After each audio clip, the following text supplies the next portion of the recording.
សួស្តីពុកម៉ែបងប្អូនថ្ងៃនេះខ្ញុំមានវីដេអូមួយទាក់ទងទៅនឹងការបង្រៀនបង្កាត់ត្រីក្រឹមពូជលម្អអញ្ចឹងបងប្អូនពូជជលក៏ធ្វើបែបហ្នឹងដែរបងប្អូននេះគឺខ្ញុំថតពីចម្ងាយ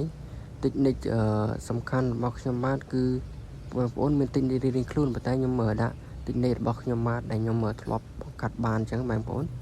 គឺខ្ញុំដាក់ដូចជាស្លឹកចេកអញ្ចឹងបងប្អូនឲ្យវាចេញពណ៌អញ្ចឹងណាដាក់ឲ្យវាចេញពណ៌សិនក៏បានដែរ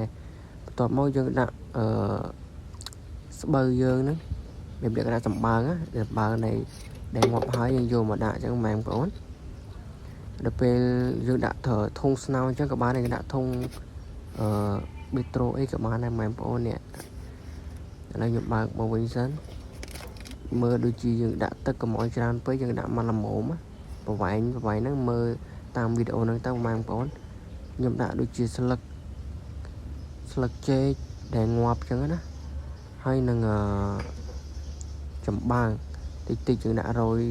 គឺចម្បាំងគឺមានសារៈសំខាន់ដែរបងប្អូនពេលដែលវាលួយទៅគឺកូនត្រីយើងអាចស៊ីបាន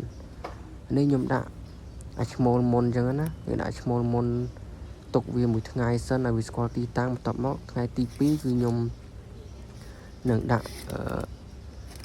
មីមេចូលអញ្ចឹងបងប្អូនបញ្ជាក់គឺយើងដាក់នៅក្នុងម៉ោង6ល្ងាចណាបងប្អូន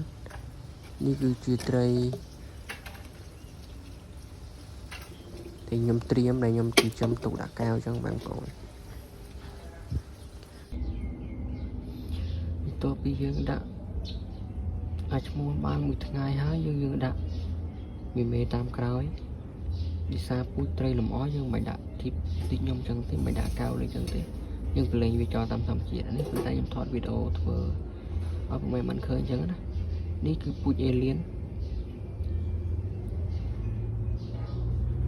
បងប្អូនវាឃើញមីមេគឺវារត់ឆ្វែលពីនឹងឯងនេះពណ៌ស្អាតបងប្អូននេះវាបង្ហាញរៀងឲ្យមីមេឃើញនេះបន្ទាប់ពីយើងបំពន់រួចហើយនេះឃើញនេះវាសាមីមេដូចវាអត់តន់ត្រៀមវាអត់រត់ចូលហើយឈ្មោលវាដូចវាអត់តន់ត្រៀមឲ្យគេគៀបចឹងណាចង់ដេញទេតានេះឲ្យឈ្មោលមីមេចង់ដេញទេតាចឹងបានឲ្យវាត្រៀមហើយកាត់បានហ្មងនេះគឺជាមើល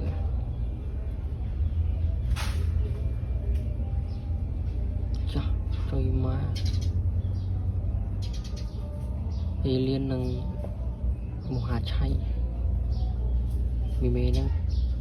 កាត់ទៅខាងមហាឆៃបញ្ជាក់គឺ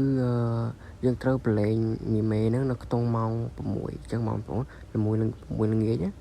បន្ទាប់មកបានព្រឹកឡើងបានវាគៀបគ្នាអញ្ចឹងម៉ោង2:10ចាំយើងមើលភាសាទៀតថាវាពងអត់អញ្ចឹងបងប្អូនជួបគ្នានៅវីដេអូក្រោយចាំមើលថាវាពងអត់